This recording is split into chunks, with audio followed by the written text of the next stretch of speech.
Welcome to mass media. जैसे कि आप सब जानते हैं कि हम हर बार एक शख्सियत के साथ आपके सामने आते हैं। आज हमारे साथ हैं एमआईएम के बिदर के सदर जनाब मंसूर कादरी साहब। मंसूर कादरी साहब, आपने वक्त दिया, इसका बहुत बहुत शुक्रिया। वालेकुम सलाम जी। कादरी साहब, आगाज़ इस तरह से करेंगे कि यूपी का इलेक्शन आ रहा है, एमआईएम भी वहाँ पे लड़ रही है इलेक्शन। तो सवाल दूसरे दीगर पार्टियों पे तो नहीं उठ रहे, लेकिन एमआईएम पे उठ रहे हैं कि आप वहाँ पर क्यों गए हैं और क्यों मतलब 100 सीट पे इलेक्शन लड़ रहे हैं। नहीं, ये बात तो ऐसी है जी। हमारे कौमी सदर नकीब मिल्लत असदुद्दीन अवैसी साहब जी। इसका बेहतरीन अंदाज में तमाम टीवी, बड़े बड़े टीवी चैनल को, नेशनल मीडिया को सब कह चुके हैं। जी। दरअसल एमआईएम का यूपी में इलेक्शन लड़ना एक बहुत बड़ा जुर्रतमंदाना इक़दाम है। जी। दरअसल बात यह है कि सिर्फ यूपी की बात नहीं, पूरे हिंदुस्तान भर में आज़ादी के बाद से लेकर आज तक जी नाम नहाद सेकुलर पार्टियों ने मुसलमानों को सिर्फ इस्तेमाल किया है जी वोट बैंक की तरह। जी। इनके चंद लीडरों को कभी कभार कहीं ऐसी जगह से जहाँ पर मुस्लिम आबादी ज़्यादा है जी वहाँ से टिकट दे देते हैं। जी। किसी किसी को कभी कभी खुश कर देते हैं। जी। मिली जो है ना जमातों के भी ब्रांचेस बनाए रखे हैं उन लोगों ने। जी। तो इस तरह जो है ना मुसलमान को ऐसा कैप्चर करके रखे हैं जैसा वो उनके बंधुआ मजदूर है। जी। उनका काम सिर्फ ये है कि इलेक्शन आता है और ये लोग उन नाम नहाद सेकुलर पार्टियों को वोट देना इनका मुकद्दर हो गया। इनके मसाइल को हल करने के लिए, इनके बारे में बात करने के लिए कोई भी तैयार नहीं है। जी। और आज तो फ़िलहाल तो मामला ये है कि जब से बीजेपी हुकूमत आई है, बीजेपी हुकूमत एक तरह से हिंदुत्व के नाम पर और तमाम हिंदुओं को एक करने के नाम पर एक जज्बाती जो है ना मामले कर वो हुकूमत में आई है। तो सारे सेकुलर पार्टियां चौकड़ी भूल गए हैं जी। जबकि तकरीबन हिंदू वोट्स को हासिल कर बीजेपी हुकूमत बनाई। किसी एक मुसलमान को उन्होंने टिकट नहीं दिया, किसी एक मुसलमान को उन्होंने कभी जो है ना प्लीजिंग टाइप में पेश नहीं किया, बल्कि उन्होंने बिल्कुल कट्टरवाद के नाम पर बने हैं। तो ये सारी सेकुलर पार्टियों का भी जहन ये बन गया है कि अगर वो मुसलमान की बात करते हैं तो उनके ऊपर फिर मुस्लिम परस्ती का या प्लीजमेंट का जो है ना उनके ऊपर इल्ज़ाम लग जाएगा। इसलिए जो भी कर रहे हैं मुसलमान अपने से जाकर, चूँकि बीजेपी को हराना है इसलिए हम इसको जिताना है, ये गैर ज़रूरी की बात है। हमारे सदर साहब खुले तौर पर कह रहे हैं जिस कौम की कोई क़यादत नहीं होती उस कौम का यही हाल होता है। इसलिए अपनी क़यादत, अपनी आवाज़ बनाने की ज़रूरत है ताकि किसी भी मसले के ऊपर बात उठाई जा सके। बिहार में आप 5 एमएलए जीते, पहली साउथ की पार्टी है जो जाके नॉर्थ में आज़ादी के बाद में कोई इलेक्शन जीती है। और यूपी में भी 19% मुस्लिम हैं। तो असदुद्दीन साहब कह रहे हैं कि भाई जब इतनी बड़ी आबादी है, 14% के यादव जो है हमेशा सीएम बन सकते हैं, तो 19% के आप डिप्टी सीएम क्यों नहीं बना सकते। तो क्या ये ख्वाब मुमकिन लगता है आपको? जिस तरह से बीजेपी इक़्तिदार में है, जिस तरह से वहाँ पर पोलराइजेशन हो रहा है, तो लगता है आपको कि बन सकता है? नहीं, यकीनी तौर पर बन सकता है। आप नहीं समझते इस बात को जी। कर्नाटका में जब इलेक्शन हो रहे थे जी तो असदुद्दीन अवैसी साहब के पास कांग्रेस के मुस्लिम एमएलएज गए थे जी। उनसे बात हुई जी। असद साहब ने कहा ठीक है, अगर आपको लगता है कि एमआईएम अगर कर्नाटक में इलेक्शन में आती है जी तो पोलराइजेशन होगा और बीजेपी जीत जाएगी, लिहाजा हमारा आना मुनासिब नहीं, तो आप क्यों ना आप जो है ना अलायंस कर लेते जी। ज़्यादा ना सही, कम से कम एक 10 सीट के ऊपर आप हमको 10 सीट छोड़िए, बाकी के पूरे 217 सीट के ऊपर हम आपका साथ देंगे 218 सीट पर जी। तो आखिर में 5 सीट की बात की गई। तो उन्होंने सिर्फ ये कहा नहीं, हम सीट तो कुछ भी नहीं दे सकते जी, लेकिन जो है ना बस गुजारिश ये है कि आप इलेक्शन ना लड़ें जी। ये बड़ी अजीब सी बात थी। बात इसलिए है कि मुसलमानों की क़यादत ये लोग तैयार ही होने नहीं देना चाहते जी। शुरू से वो इस किस्म से पेश आते हैं कि कोई मुस्लिम अपना हक़ ना मांगे जी। हाँ, भीख में, खैरात में कुछ एक आध काम कर दें, एक आध जो है ना स्कीम बना दें, एक आध कोई काम कर दें और उसी को लेकर जो है ना पूरे हिंदुस्तान भर में बाजा बजाते रहें कि हमने ये किया मुसलमानों के लिए, हमने वो किया। लेकिन हकीकत में मुसलमानों को फ़ायदा होने वाला कोई काम नहीं करते और हिस्सेदारी की तो बात ही नहीं करते। जबकि आपने देखा कि जितनी पार्टियां हैं, हर पार्टी का सरबराह जिस तबके से ताल्लुक़ रखता है आम तौर पर, और वो जब इक़्तिदार में आता है तो वो अपने तबके के तकरीबन लोगों को जो है ना बहुत अपलिफ्ट करता है। ज़्यादातर हिंदुस्तान, यहाँ कर्नाटका में लिंगायत तबके के लोग जो है ना क़यादत उनकी रही है मजबूत। लगभग मुस्लिम और लिंगायत उतने ही परसेंट, करीब उतना ही है। फिर भी उनका रिप्रेजेंटेशन वक्कलगिया इससे 1% कम ही होंगे, लेकिन हमेशा MLA वक्कलगिया का या फिर लिंगायत का बनता रहा। और उसके बाद सिद्धरामैया साहब ने बड़ी ज़ोर से जो है ना धनगरों की बात उठाई और जब उनको मौका मिला तो वो जो है ना CM बन गए। तो ये बैकवर्ड को भी CM बनने बहुत कम देते हैं लोग। सिद्धरामैया साहब की स्ट्रगलिंग थी, उन्होंने जो है ना खुद को CM बनाया, लेकिन जो है ना उनके CM बनने के बाद भी आप देखते हैं कि तकरीबन जगह धनगर कम्युनिटी के लोगों को बहुत ज़्यादा अपलिफ्टमेंट मिला। वो लोगों का जो है ना बहुत काम हुआ। तो उस एतबार से असद साहब का भी बोलना ये है, जब तक कि जो है ना हमारी आवाज़ मजबूत नहीं रहेंगी तब तक कि जो है ना हमको कंसिडर नहीं किया जाएगा। इसलिए हमारे को अपनी आवाज़ को मजबूत बनाने के लिए, अपनी क़यादत तैयार करने के लिए मुसलमानों को कुछ सोचने की ज़रूरत है और एक निहायत ही पॉजिटिव तब्दीली लाने की ज़रूरत है। हम स्टेट पे आते हैं कादी साहब। स्टेट में ऑलरेडी 7 MLA हैं, 3-4 जो है बहुत नज़दीक आके हार गए थे, सारे कुछ कांग्रेस से, फिलहाल JDS से आते थे, अब वो JDS से भी रहे नहीं। तो आपको क्या लगता है कि जो कांग्रेस के जो MLA हैं, 7 MLA हैं, इनका रिप्रेजेंटेशन उतना स्ट्रॉन्ग नहीं? आप सिर्फ कर्नाटका की बात कर रहे हैं, मैं पूरे इंडिया की बात करूंगा और सिर्फ MLA नहीं, मैं पूरे हिंदुस्तान के MPs को बात करूंगा कि ये कांग्रेस से आए, समाजवादी पार्टी से आए, BSP से आए, तृणमूल कांग्रेस से आए, आप पार्टी से आए, किसी भी नाम ने हर सेकुलर पार्टी से क्यों न जीते, लेकिन ये जीतने वाला चेहरा मुसलमान का हो सकता है, लेकिन वो इस कदर दबा हुआ और सहमा हुआ रहता है कि वो कोई आवाज़ मुसलमानों के हक़ में उठाने की तायद में नहीं रहता। इससे मेरा आपको नेक्स्ट क्वेश्चन रहेगा, जैसे कि कर्नाटक में एक हादसा हुआ, कुछ बच्चियों के हिजाब पहनने पे, स्कार्फ पहनने पे एक बहुत बड़ा इशू हो गया और देख रहा ये जा रहा है कि वुमेन के कोई भी कायद अपने एरिया के या फिर पूरे कर्नाटका के जो अपने आपको बताते हैं आवाज़ उठाने चाहिए। ये सोशल मीडिया की तरक्की है और इलेक्ट्रॉनिक मीडिया की कि बात कहीं भी कौन सा भी वाक़या होता है तो फौरी सबको मालूम हो रही है। ये कोई पहला वाक़या नहीं है, ऐसे वाक़यात इससे पहले भी हुए हैं। यहाँ बीदर में भी तकरीबन 2 जगह पर ऐसे वाक़यात हुए थे।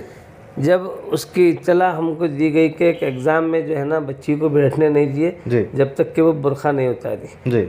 उस दिन तो एग्ज़ाम तो नहीं छोड़ सकती थी, किसी तरह बुर्खा उतार कर वो एग्ज़ाम में बैठ गई। लेकिन शाम में जब हम तक ये बात पहुंची तो हम दूसरे दिन कॉलेज गए, जाकर वहाँ के प्रिंसिपल से और वहाँ के उनसे बात करें।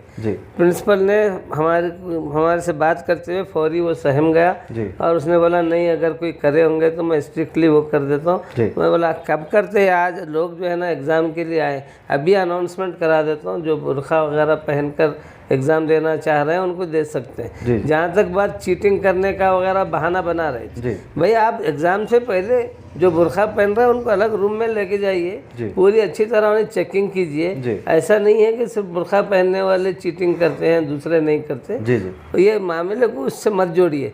लेकिन बुर्खा जो है ना, इनकी अपनी पहचान है, वो अपनी शख्सियत को महफूज तस्वर करती हैं, वो इसलिए वो बुर्खा पहनते हैं। आप बुर्खे पर पाबंदी नहीं लगा सकते। तो प्रिंसिपल समझदार थे, उन्होंने फौरी उसको कबूल कर लिया और जो है ना वहीं पर ऐलान कर दिया गया कि किसी मुस्लिम लड़की को बुर्खा उतारने से मना नहीं किया जाएगा।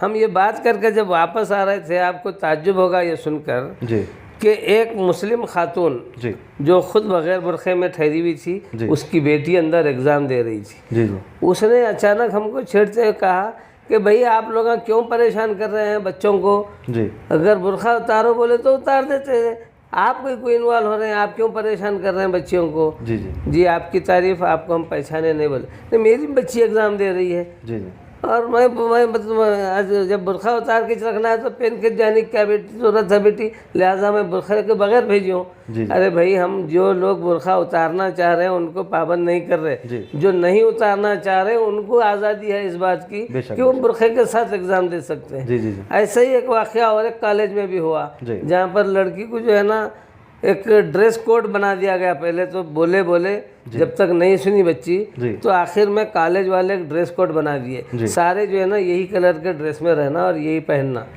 तो उसके बाद वो बच्ची को और ज़्यादा जो है ना परेशान किया जा रहा था। तो फिर हमने जाकर वहाँ इंतज़ामिया से बात की और जिस कलर का ड्रेस वो लोग मुकर्रर किए थे उसी कलर का बुरखा बनाकर बच्ची को दिए, लेकिन बच्ची को जो है ना बुरखा पहनकर जो है ना पूरे जो है ना अपने साल पढ़ाई की, बेहतरीन काम किया। तो ये जहाँ कहीं भी ये वाक़यात हो रहे हैं, सबसे पहले मैं जैसे कहा कि अपनी लीडरशिप मजबूत होनी चाहिए। आवाज़ उठाने वाले जो लोग रहते हैं वो मजबूती के साथ आवाज़ उठाना पड़ता है और बग़ैर किसी लड़ाई झगड़े के। इसमें कोई पंचायत की बात नहीं है, ये बुरखे का इशू ये सारी दुनिया में चलता रहता है हमेशा। हिंदुस्तान का जो दस्तूर है वो दस्तूर इस कदर बेहतरीन बनाया हुआ है बाबा साहब अम्बेडकर का। उन्होंने तमाम मज़ाहिब के लोगों को उनके अपने अपने मज़हब पर चलने की पूरी आज़ादी दी है। आर्टिकल 25 के तहत हर शहरी को इस बात की आज़ादी है कि वो अपनी पसंद का मज़हब इख्तियार कर सकता है, उस मज़हब को प्रोपेगेट कर सकता है, उस मज़हब के तहत आपकी जो तालीमात हैं उस पर पूरा अमल कर सकता है। तो मुसलमानों की तालीमात में पर्दा सबसे अहम इशू है कि मुसलमान लड़की बेपर्दा किसी गैर महरम के सामने आ नहीं सकती। तो जब ये इतना अहम इशू है कि उसको बिल्कुल ममानियत कर दी गई है, पर्दे का इस्तेमाल करना उसके ऊपर फ़र्ज़ है, तो ऐसे इशू के अंदर गैर ज़रूरी तौर पर ये जो रुकावटें पैदा कर रहे हैं ये शरपसंदी के सिवा और कुछ नहीं है। और देखा जा रहा है कि जब से ये फ़िरक़ा परस्त लोग इक़्तिदार में आ गए हैं, गैर ज़रूरी लोगों की जो है ना ज़रूरतें बहुत ज़्यादा बढ़ गई हैं, क्योंकि उनके गलत कामों और गलत फ़ैसलों के और गलत अमल के ख़िलाफ़ में पुलिस हो या कोई और इसके ऊपर कोई एक्शन ही नहीं ले रहे हैं। दरअसल किसी सरकारी कॉलेज के प्रिंसिपल को इस बात का इख्तियार ही नहीं है कि किसी लड़की को जो है ना हिजाब पहनने से रोका जाए, क्योंकि आज तक कर्नाटक में 10th के बाद पीयूसी के लिए किसी ड्रेस कोड का कोई तस्वुर नहीं है। पीयूसी के लिए कोई तस्वुर नहीं है ड्रेस कोड का। अब ऐसे में वो भी एक सरकारी स्कूल का प्रिंसिपल इस किस्म की हरकत करता है तो वो गवर्नमेंट सर्वेंट होते हुए आप देखिए कि उसकी कितनी ज़रूरत है। वो ये भी नहीं सोचता कि अगर मैं कोई गैर कानूनी काम करूँगा तो मेरी नौकरी जा सकती है, मेरे ख़िलाफ़ एक्शन लिया जा सकता है। वो अपनी जगह मुतमईन है, बल्कि बहुत मुमकिन है कि इसके ज़रिए जो है ना ये कराया जा रहा हो। ऐसे अगर जो वाक़यात हो रहे हैं, अगर इस पर जो क़यादत हमारी सो कॉल्ड क़यादत है, जो MLAs है, अगर खामोश रहेंगे तो ये क्या बढ़ने के चांसेस ज़्यादा हैं, बढ़ेंगे ऐसे? नहीं, देखिए सबसे अफसोस की बात तो ये है कि जैसे कि मैं कह रहा था कि जहाँ जहाँ पर मुस्लिम क़यादत का आप जो जिक्र कर रहे हैं, मुस्लिम क़यादत किसी नाम नेहाद सेकुलर पार्टी की तरफ से है तो आप उसको मुस्लिम क़यादत तस्वुर मत कीजिए। अच्छा, मतलब वो उनके ग़ुलाम के साथ वो उस पार्टी के ग़ुलाम हैं और वो ऐसे ही लोगों को जो है ना आगे बढ़ाती हैं ये पार्टियाँ जिसके अंदर कोई मजहबी जज्बात नहीं होते। मजहबी जज्बात से आरी जो लोग होते हैं, जो लोग जो है ना नाम नेहाद सेकुलरिज्म का नारा देते हैं, ऐसे लोगों को ये लोग टिकट देते हैं। मैं उदाहरण के तौर पर कहूँगा कि कांग्रेस के लोग सैयद जुल्फ़िकार हाशमी को अपनी पार्टी में बुला लिए, ये वादा कर बुलाए कि MLA टिकट आपको देंगे, लेकिन ये सिर्फ गड़बड़ में लिया गया फैसला था। पार्टी तो ज्वाइन हो गया जुल्फ़िकार हाशमी, लेकिन जब इलेक्शन आया तो बजाय उनको टिकट देने के उनकी जगह मोहतरमा रफ़त मतीन को टिकट उन लोगों ने दे दिया और जुल्फ़िकार हाशमी को पैदल कर दिया, क्योंकि वहाँ पर ये चर्चा चली कि ऐसा आदमी जो मुसलमानों के लिए आवाज़ उठाता है, जिसके अंदर कोई मजहबी जज्बा है, ऐसे आदमी को अगर हम जो है ना अपनी पार्टी का कैंडिडेट बनाते हैं तो ये हमारे लिए नुकसानदेह रहेगा। तो उनको पैदल कर दिया गया। मैं जो कर्नाटक में देखता हूँ, सिर्फ एक खमरुल इस्लाम ही एक ऐसे वाहिद जो है ना MLA और मिनिस्टर रह चुके, जो कौमी जज्बा रखने के बावजूद भी जो है ना कांग्रेस ने उनको बर्दाश्त किया। ये उनकी मजबूरी थी, इसलिए कि वहाँ गुलबर्गा से कामरुल इस्लाम की ज़िंदगी में किसी और का इलेक्शन जीतना मुमकिन ही नहीं था।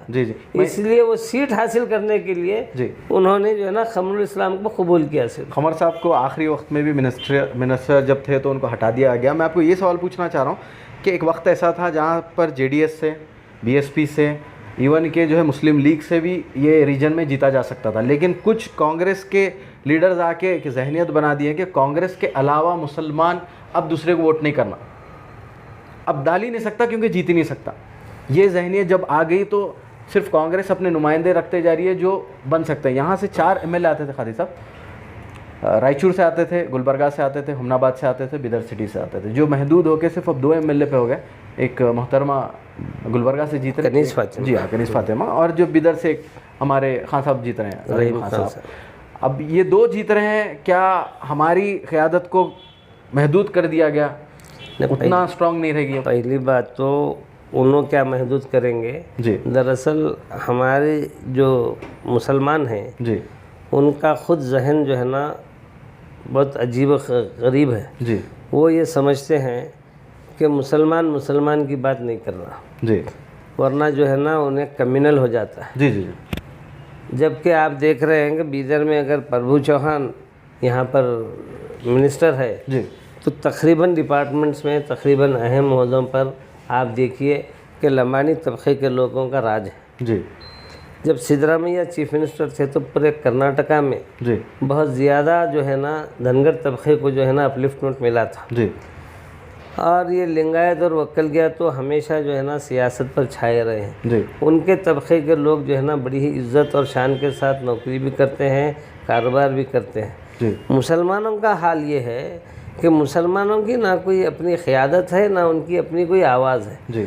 वो सिर्फ कांग्रेस के, जनता दल के या जो है ना किसी और नाम नहाद सेकुलर पार्टी के नाम पर वो लोग जीत रहे हैं जी। और वो पार्टी वाले उनको कुछ काम करने का मौका नहीं देते, उसकी इजाज़त नहीं देते, और टिकट भी ऐसे आदमी को देते हैं जिसके अंदर मिली जज्बा नहीं होता जी। तो ऐसे में इन लोगों को जिताकर मुसलमान अगर ये समझ रहे हैं कि हम एक मुसलमान को जिता रहे हैं तो ये उनकी गलतफहमी है। ऐसे मुसलमानों का जीतना ना जीतने से बेहतर है, इससे बेहतर है कि किसी गैर मुस्लिम को जो है ना सारे मुसलमान वोट दें और ये वादा लें कि हमारे मसाइल में जो है ना वो आगे आगे रहेगा और उसको जिता दें। ऐसे नाम नहाद मुसलमानों के जीतने से बेहतर है किसी मुस्लिम इशू के ऊपर। आज सिर्फ ये MLA की बात नहीं कर रहा हूँ मैं, अब यूपी में समाजवादी की जो है फ़र्ज़ कर लीजिए कि अगर वो सरकार बनाने के मौक़िफ़ में भी हैं तो भी उन्होंने मुसलमानों का नाम लिए बगैर पूरा कैंपेन चलाते हैं। मुसलमानों से सिर्फ उनके लीडरों को बुलाकर जो बोल लेना है बोलते हैं, स्टेज के ऊपर सामने आकर मुसलमान का नाम लेने से डर रहे हैं। और इसलिए डर रहे हैं कि अगर मुसलमानों का नाम भी लेंगे तो जो है ना हमारे हिंदू वोट हमारे से हट जाएंगे। तो ऐसी जहनियत रखेंगे तो कैसा होगा? समाजवादी पार्टी रहंदे या कांग्रेस रहंदे, हर जगह MLA को धक्का मिलता है, स्टूल पे बिठा देते हैं। ये जो हालत कर रखी है इन हमारे सो कॉल्ड लीडरान ने कि कोई किसी को बैठने की जगह नहीं मिलती, कोई स्टूल पे बिठा दे रहा है, किसी को धक्का दिया जा रहा है, और वो बता रहे हैं नहीं मेरे बड़े भाई थे इसलिए मेरे को धक्का दिए बोल के। भाई आपको धक्का नहीं दे रहे, एक मुस्लिम रिप्रेजेंटेटिव को धक्का दे रहे हैं। ये जुर्रत और हिम्मत दूसरे MLA के साथ हो सकती थी। किसी को बैठने के लिए सीट नहीं मिलती फिर भी वो उसको गिल्ट नहीं फील करते, नहीं चलता है आजकल तो ऐसा कुछ भी नहीं है। तो इसकी जिम्मेदार कहीं ना कहीं आपको लगता है कि चंद लीडर्स हैं जो लेके जाके हाथ बन दिए ये secular parties, so called secular parties के हाथ में? लीडर्स क्या हाथ बन सकते हैं किसी का? ये जो दीगर सो कॉल्ड सेकुलर पार्टीज हैं इनमें लोग जो है ना अपने फ़ायदे के लिए उन पार्टियों से जुड़े हुए रहते हैं और अपने फ़ायदे के लिए वो पार्टी का काम करते हैं। आप यही बात आप लिंगायत में देख लीजिए, यही बात जो है ना वक्कलगिया में देख लीजिए। इन लोगों के पास ऐसा नहीं है। इन लोगों के पास जो मजबूत उनका अपना कौम का नुमाइंदा है उसको वोट देते हैं। यहाँ MP में यहाँ पर भगवंत खोबा जी BJP से उम्मीदवार थे तो उसकी टक्कर पर कर्नाटका की हुकूमत ने यहाँ पर एक लिंगायत को ही जो है ना कैंडिडेट बनाया ताकि लिंगायत ही उनसे मुकाबला कर सकते। उसके बावजूद लिंगायतों ने जो है ना यहाँ पर कांग्रेस के कैंडिडेट का साथ नहीं दिया, बल्कि वो जो है ना बीजेपी के ही साथ गए। और तकरीबन गुज़िश्ता 8-10 इलेक्शनों का हमारे पास पूरा रिकॉर्ड है जो ये बताता है कि लिंगायतों ने कभी बीजेपी से हटकर वोट नहीं किया। उसके बावजूद हुकूमत लिंगायतों के अपीजमेंट की कभी कोई आवाज़ नहीं उठाता, कभी कोई बात नहीं करता। इसलिए नहीं करता कि वो कम्युनिटी मजबूत है, उनकी अपनी लीडरशिप है। अगर उनके खिलाफ कुछ बोलेंगे तो फिर जो है ना एक हवा खड़ा हो जाएगा और हमारी हुकूमत हाथ से जाएगी। मुसलमानों के लिए क्या भी बोल सकते हैं, क्या भी कर सकते हैं, क्योंकि इनको दूसरा कोई रास्ता ही नहीं है ना। जो है ना इनकी आवाज़, जैसा कि आपके स्टेट प्रेसिडेंट हैं, कहेंगे कि जैसा बिहार के हैं या फिर यूपी के हैं या फिर महाराष्ट्र के हैं, ये लोग बहुत एक्टिव लगते हैं, हर छोटी बड़ी चीज़ पे अपने प्रतिक्रिया देते हैं। कर्नाटक के जो स्टेट के प्रेसिडेंट है, क्या लगता है आपको कि MIM कमज़ोर कर्नाटक के स्टेट के प्रेसिडेंट की वजह से? नहीं, क्योंकि उनकी आवाज़ ही नहीं आती। नहीं, बात ऐसी है, हमारे जो स्टेट प्रेसिडेंट हैं जनाब उस्मान गनी हमनाबाद साहब, वो जिस इलाके में रहते हैं वो बागलकोट के करीब इलकल नामी मुकाम है, वो जिस इलाके में रहते हैं उनकी आवाज़ तो बिल्कुल उठती है, लेकिन वो थोड़ा मेरा ख्याल है कि ये सोशल मीडिया वगैरह, आजकल मीडिया वगैरह से वो ज़्यादा टच में नहीं होंगे। कमज़ोरी है? कमज़ोरी नहीं है ये। दरअसल क्या है, हमारे पास अभी तक यहाँ से कोई MLA इलेक्शन लड़ा नहीं गया। इससे पहले भी फिर आखिर में यही सोचकर असदुद्दीन अवैसी ने अपने हाथ खींच लिए कि जो है ना चुप हमारी वजह से यहाँ पर फिर बीजेपी हुकूमत ना आ जाए। हर जगह तो लड़ रहे हैं, फिर कर्नाटक में नहीं, ये बहुत तल्ख तजुर्बा रहा कर्नाटक। दूसरी जगह नहीं लड़ रहे थे पहले, महाराष्ट्र में लड़े थे, उसके बाद कर्नाटक का ही नंबर था। तो कर्नाटका में यही सोच कर के हाथ वापस ले लिए, जबकि गुलबर्गा से तो एक उम्मीदवार का नाम भी डिक्लेयर हो गया था। लेकिन उसके बावजूद वक्त और हालात को देखते हुए उन्होंने ये समझौता किया और एक मर्तबा और चांस दे देंगे इन नाम नेहद सेकुलर पार्टियों को, हम नहीं इन्वॉल्व लेंगे, अभी अपना संगठन ज़मीनी स्तर पर मजबूत करेंगे और अगला इलेक्शन हम देखेंगे। 2023 में मतलब आप लोग MLA इलेक्शन लड़ने की तैयारी कर रहे हैं? यकीनी तौर पर इंशाअल्लाह ताला 2023 के को ये 2022 का यूपी का इलेक्शन ही ये तय कर देगा कि MIM जो है ना किस कदर मजबूत पार्टी है। और यूपी में पूरी ताकत के साथ जो है ना MIM इलेक्शन लड़ रही है। इससे पहले 2017 में जब इलेक्शन हुआ था यूपी में, उस वक्त भी अपने नुमाइंदे खड़ा किए थे MIM ने, लेकिन कोई नतीजा हाथ नहीं आया। लेकिन इतना तजुर्बा तो हो गया कि इलेक्शन में लोग कैसा उम्मीदवार चाहते हैं और किस बुनियाद पर वोट डालते हैं। फिर गुज़िश्ता 5 साल से वहाँ पर काम होता रहा, दूसरे जो है ना यहाँ पर जीतते रहे। यहाँ पर बीदर में या पूरे कर्नाटक में भी और दूसरी तरफ भी कॉरपोरेटर्स और जो है ना काउंसलर्स और अब ज़िला परिषद और तालुका पंचायत इलेक्शन है, उसमें भी आप देखेंगे कि ZP और TP के मेंबर्स जीतेंगे ज़रूर इंशाअल्लाह। तो ये बेस बनेगा और MLA इलेक्शन के लिए इंशाअल्लाह ताला बहुत काम आएगा। गुज़िश्ता जो CMC का इलेक्शन हुआ, वहाँ पे बताया जा रहा था कि टक्कर की पार्टी कम से कम कांग्रेस को MIM देगी, 10 तक नंबर ऐसी उम्मीद थी, 8-10 कैंडिडेट हमारे जीतने की। क्या गड़बड़ हुई? लेकिन क्या है, थोड़ा सा हो सकता है कि लोगों की सोच ये बनी कि यहाँ का MLA जो है ना कांग्रेस का है और काउंसिल भी अगर कांग्रेस की बन जाती है तो जो है ना यहाँ पर काम में और इसमें तरक्की के कामों में जो है ना मदद मिलेगी। और दूसरी जगह मैं सीधा सीधा इल्ज़ाम लगाऊंगा कि जनाब रहीम खान साहब, उनके भाई और उनके साथियों ने हर वार्ड में बोगस वोटिंग तैयार कर रखी।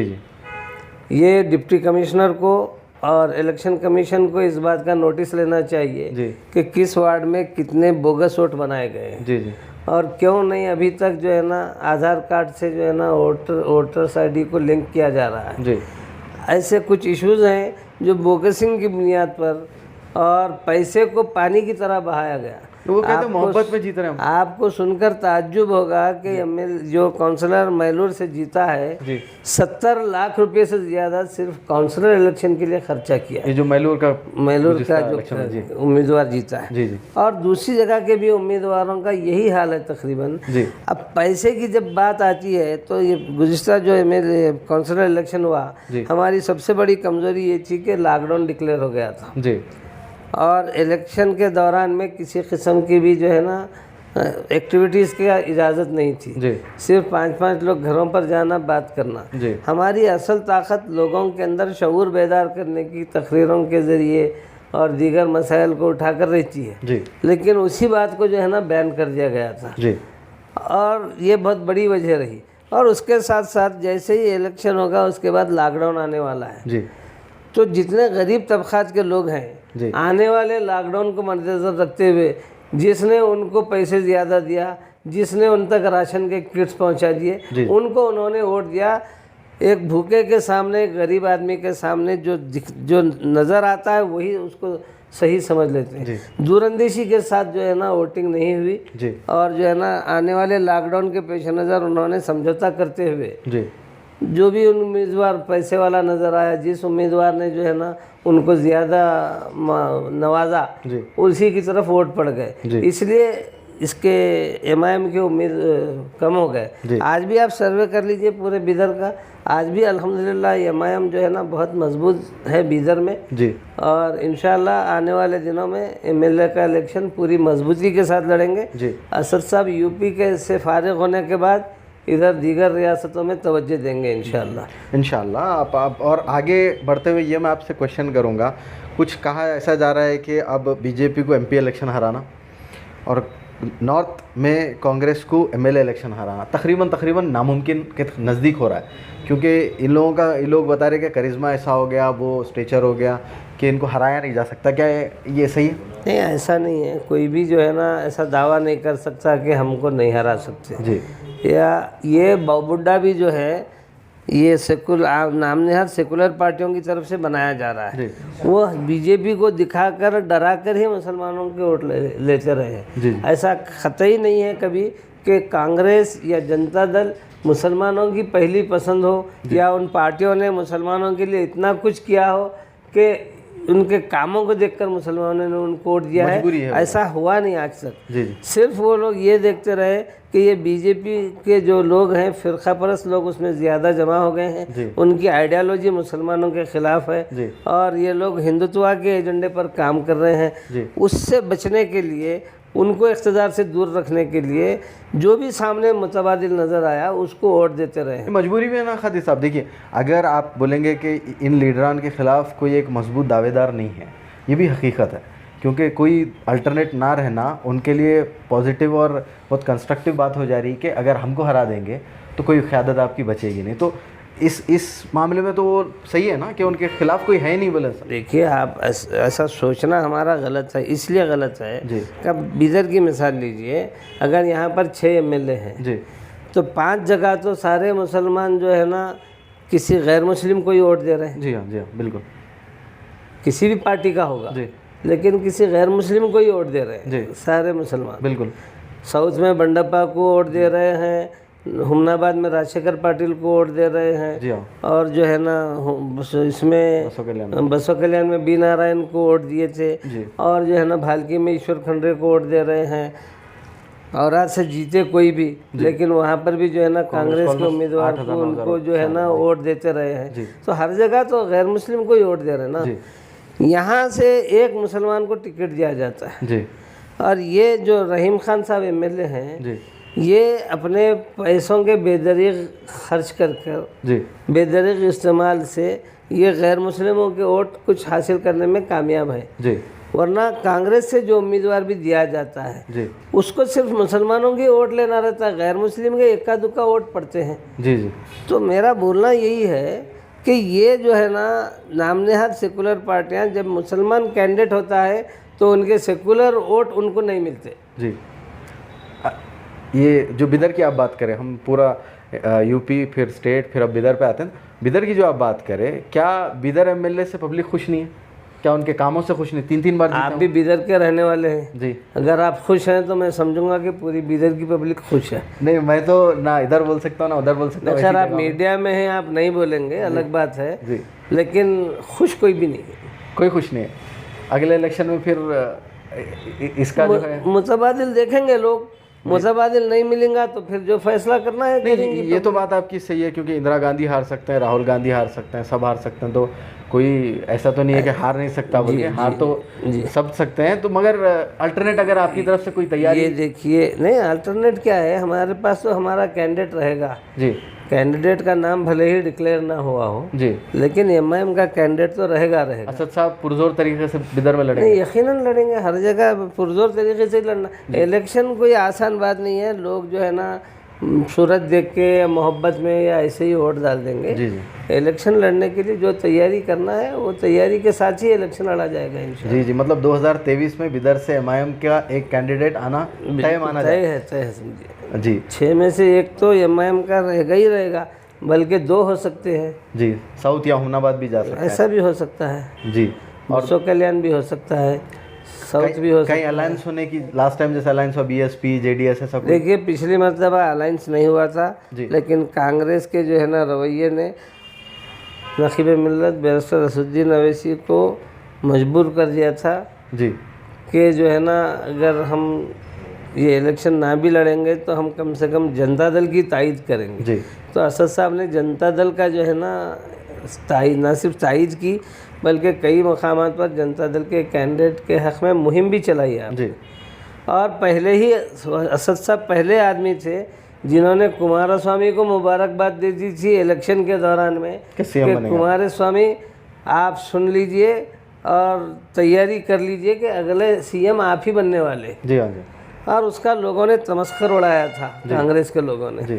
लेकिन जब रिज़ल्ट आया तो सबसे पहले गुलाम नबी आज़ाद और उनके बड़े लीडर कर्नल रिज़ल्ट के दिन ही जी। जैसे ही सीटों का जो है समझ में आने लगा, फौरी उसी दिन शाम के वक्त जो है ना वो बेंगलुरु पहुंचकर कुमारस्वामी को पेशकश कर दिया कि हम आपकी तायद करते हैं जी। तो ये सियासी दूरंदेशी है जो हमारे नखीब मिल्लत में बहुत ज़्यादा है जी। तो बहुत मुमकिन है कि आने वाले इलेक्शन में किसी भी पार्टी से अलायंस हो या ना हो, इलेक्शन तो लड़ना तय है। 2 क्वेश्चन मैं आपसे आखिरी क्वेश्चन पूछूंगा। पहला क्वेश्चन ये कि आप पे इल्ज़ाम लगता है कि आप जहाँ, और ख़ासकर कांग्रेस वाले लगाते हैं, हो सकता है आने वाले वक्त में ये कांग्रेस के यहाँ पे जो नॉर्थ में कर्नाटक में रीजन वो भी लगाएं कि आपको प्लांट किया गया है बीजेपी की तरफ से मुस्लिम वोट काटने के वास्ते, एक सवाल। दूसरा सवाल, जो आप बिदर के ऑब्जर्वर आते हैं हैदराबाद से, ये कितने सही है कितने गलत है? क्योंकि कहा यह जा रहा है कि 10 से 12 सीट का जो अनुमान था आपका वो गिराई इस वजह से है क्योंकि वहाँ से दबाव और उनका गलत सिलेक्शन, इनको दो उनको दो, ये दबाव में ये भी गलतियाँ हुई हैं। क्या ये सुधार की तरफ जाएंगे? ये कभी कभी होता है ऐसा जी, लेकिन हर बार नहीं होता है जी। पिछली बार ऐसा हुआ? नहीं, पिछली बार हुआ नहीं बोलूँगा मैं जी। ऐसा होता है आमतौर पर कि कैंडिडेट्स का सिलेक्शन में कभी चूक हो जाती है जी, जिसकी वजह से पार्टी के सीटें कम हो जाती हैं जी। लेकिन हर बार नहीं होता, एक बार का जो गलती होती है आदमी उससे अगर कुछ ना सीखे जी, तो फिर उसको इंसान नहीं कहते जो गलती पर गलती करते गए जी जी। लिहाजा ये दोबारा ऐसा नहीं होगा, इंशाल्लाह अच्छे कैंडिडेट्स का इंतखाब होगा और बेहतरीन कैंडिडेट्स दिए जाएंगे जी। और जो कांग्रेस इल्ज़ाम लगाती है कि अब एमएलए में आप ठहरेंगे तो सिर्फ और सिर्फ हमारे वोट काट कर यहाँ पे बीजेपी एमएलए बनाने के लिए ठहरे, ऐसे नहीं। ऐसे तो इल्ज़ामात हर उस पार्टी पर लगेंगे जो पार्टी जो है ना सेकुलर वोट हासिल करने का दावा करेगी जी। ऐसे इल्ज़ामात बीएसपी को भी लगते रहे हैं जी। ऐसे इल्ज़ामात शुरुआत में जनता दल को भी लगते रहे हैं जी।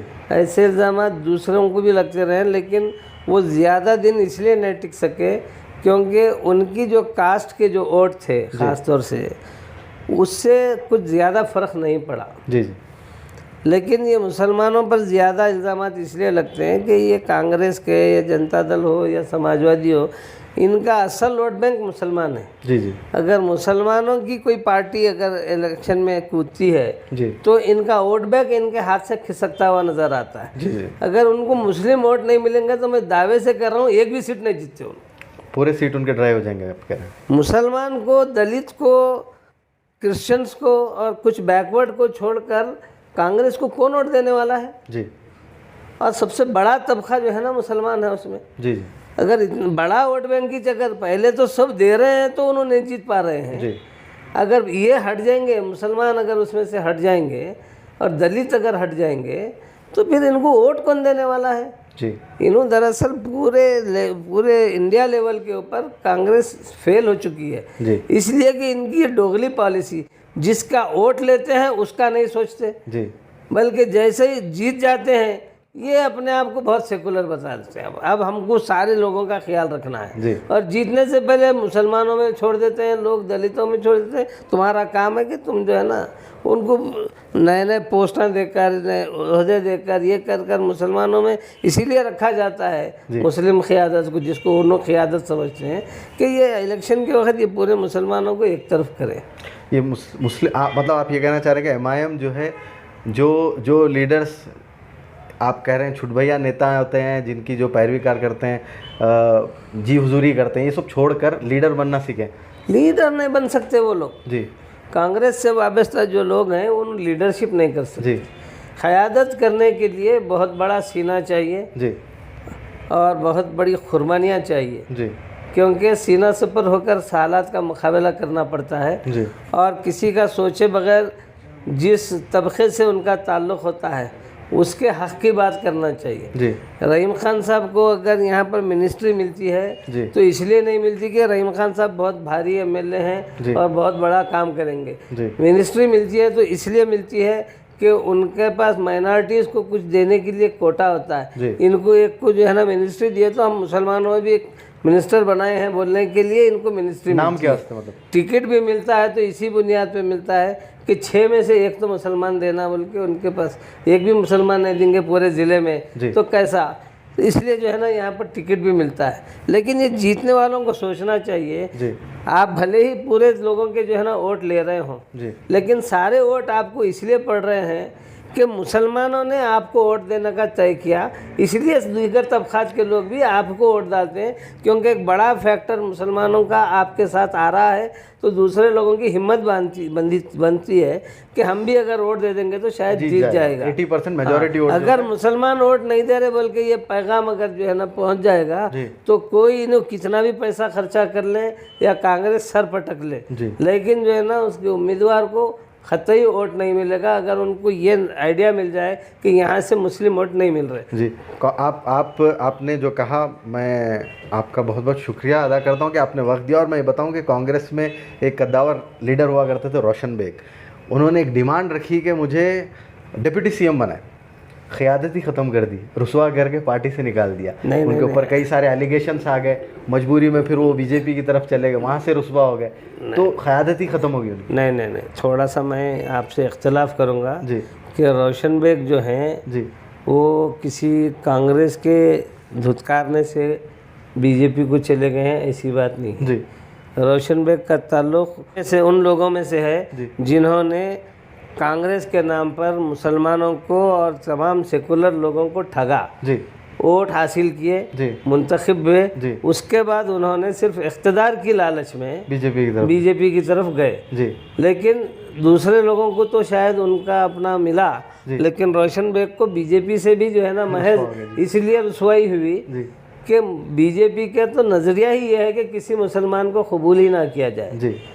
और फिर रोशन बेग तो एक मुस्लिम खद्दावर लीडर थे, इनको अगर हम लेंगे तो शायद और हमारे पास कुछ नेगेटिव्स होंगे, इसलिए उन्होंने मुसलमान को जो है ना अवॉइड कर दिया। रोशन बेग साहब को कांग्रेस ने कुछ नहीं किया, इनकी अपनी लालच और इनकी अपनी वजह से।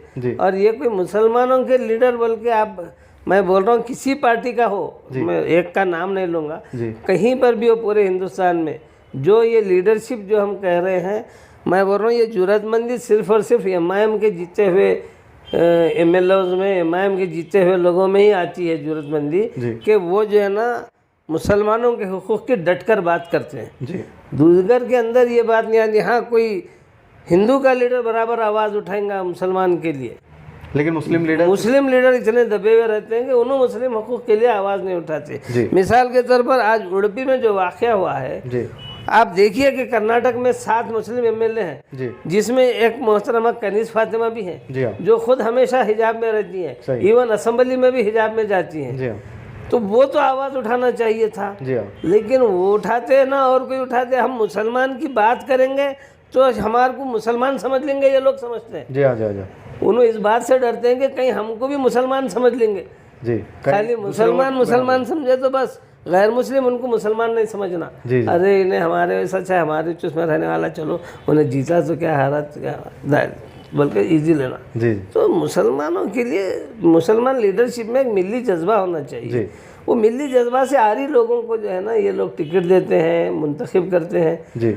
किसी मुसलमान जरूरतमंद आदमी को कभी टिकट देता हुआ देखे इनको? कोई नहीं देता। उनकी आवाज़ दबा दी जाती है। दबा भी वो ऐसे ही आदमी का इंतखाब करते हैं जो आवाज़ नहीं उठाता। जी। दबाने का क्या, उठी नहीं तो दबती कहाँ से? जी जी। आवाज़ उठती ही नहीं तो दबती कहाँ से? जी जी।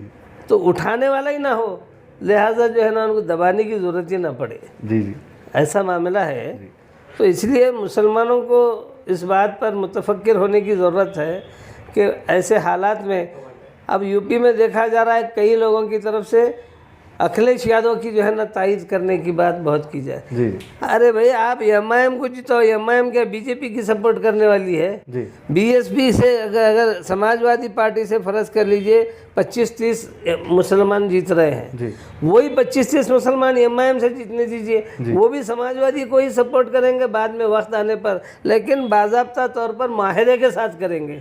ऐसे ही नहीं कर देंगे जैसे समाजवादी से जीते तो जो फ़ायदा होता है, कोई फ़ायदा नहीं है उनसे जीतने में। लेकिन वही मुस्लिम लीडर्स, मुस्लिम कायद, एमएलए, वो अगर एमआईएम से जीतते हैं तो एमआईएम ठोक बजाकर उनके साथ हिस्सेदारी की बात करेगी, मुसलमानों के हुकूक की, उनके जो है ना डेवलपमेंट की बात करेगी, उसके बाद उनकी तायद करेगी, यूं ही अंधी तायद नहीं कर देगी। तो आज सारे मुसलमानों को मैं आपके मीडिया की तवज्जुह से ये पैगाम देना चाह रहा हूँ कि आप अपनी लीडरशिप तैयार कीजिए। लीडर के माने वो जो आपके हर मसले के ऊपर आपका जो है ना हिमायती बने, आपके साथ ठहर कर आवाज़ उठाए, बल्कि वो आवाज़ उठाए और आप उसका साथ दें। जी जी। आप पुकार ले रहे हैं, चिल्ला ले रहे हैं, लेकिन आपका जो है ना जो लीडर है वो नहीं गायब है, ऐसा नहीं होना चाहिए। आप ऐसे आदमी का साथ दीजिए जो आपके हुकूक के लिए लड़ता है, मरता है, जिसके अंदर मिली जज्बा है, जो आपके लिए आवाज़ उठा सकता है, ऐसे आदमी का साथ दीजिए। वो भले ही कोई हो, ना भी हो कोई बात नहीं, नहीं भी जीतता है कोई बात नहीं, लेकिन एक लीडरशिप तो तैयार होती है। आज नहीं जीता तो कल अगले इलेक्शन में जीतने की उसकी उम्मीद बनती है, उस लीडर की, उस पार्टी की पहचान बनती है। तो आपको अपनी पहचान की फिक्र करने की ज़रूरत है। हमेशा जो है ना सिर्फ बीजेपी को हराने का जैसा हम ही गुत्ता लेकर रखे हैं, उससे नुकसान सिर्फ हमको ही है। आज जो देश भुगत रहा है सिर्फ मुसलमान नहीं भुगत रहे, मुसलमानों के साथ थोड़ी ज़्यादती हो रही है, लेकिन जो है ना दीगर तबकात के लोग भी आज परेशान है, मोदी को जिताकर परेशान है। हर आदमी से पूछिए, वो सिर्फ हिंदुत्व की बात छोड़कर बाकी सारे लोग परेशान हैं। पेट्रोल खाली मुसलमानों के लिए महंगा नहीं हो रहा, महंगाई खाली सिर्फ मुसलमानों के लिए नहीं है, दीगर तमाम जो मामलात हो रहे हैं वो सिर्फ मुसलमानों के लिए परेशान कुन नहीं है, देश की सारी अवाम के लिए परेशान कुन बात है। इसलिए अपनी लीडरशिप सही रखिए। इलेक्शन के वक्त 1500 रुपये में जो आप वोट बेच रहे हैं, आप वोट नहीं बेच रहे हैं, बल्कि साल को 1000 रुपये के हिसाब से, साल को 200 रुपये के हिसाब से आप जो है ना अपना मुस्तकबिल बेच रहे हैं। आने वाले 5 साल का जो डेवलपमेंट है, आने वाले 5 साल में आपके जो मसाइल है, वो सारे मसाइल आप वोटिंग के दिन जो है ना पैसों में बेच दे रहे हैं, फिर बाद में आप अपने मसाइल का हल ढूंढते बैठेंगे, पुकारते बैठेंगे, तो उससे मसले का हल नहीं है। इसलिए तमाम लोगों से मेरी गुजारिश है, यूपी की भी अवाम से मेरी गुजारिश है कि जहाँ जहाँ पर एमआईएम का कैंडिडेट है वहाँ पर आप सारे लोगों को धुतकार दीजिए। आप सब मिलकर अगर तय कर लेंगे तो यकीनी तौर पर वो उम्मीदवार जीतेगा। और ऐसा नहीं है कि गैर मुस्लिम वोट एमआईएम को नहीं मिलते, बहुत तादाद में मिलते हैं। और फिर आप वोट देने वाले हर वोटर अपने एक दोस्त को इस बात के लिए राज़ी कर ले कि वो भी जो है ना हमारी साथ दे, हमारी पार्टी को वोट दे, तो फिर यकीनी तौर पर तमाम गैर मुस्लिम वोट भी अपने को आएंगे। तो इसलिए एमआईएम जब कायम होगी, जब मजबूती के साथ होगी, दरअसल लोग समझने के लिए तैयार नहीं हैं कि किसी पार्टी का स्टैंड होना किस कदर ज़रूरी है और किस कदर अहम है। जब ये इसकी अहमियत समझ में आ जाएंगी तो ये जो दिमाग में जो ग़ुलामी है वो ख़त्म हो जाएगी।